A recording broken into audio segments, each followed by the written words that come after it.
మహోన్నతుని చాటునా దాగి ఉన్నాను, సర్వశక్తుని చేనడు చేరి ఉన్నాను.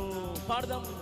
మహోన్నతుని ఆమె చాటునా దాగి ఉన్నాను, అందరూ సర్వశక్తుని నీడను చేరి ఉన్నాను. ఎటు చూసినా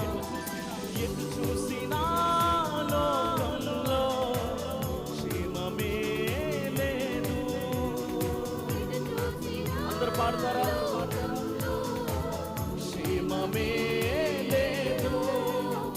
యేసయ్య సన్నిధిలో నెమ్మది నొందాను. ఆమేన్. నా యేసయ్య సన్నిధిలో నెమ్మది నొందాను. మహోన్నతుని చాటునా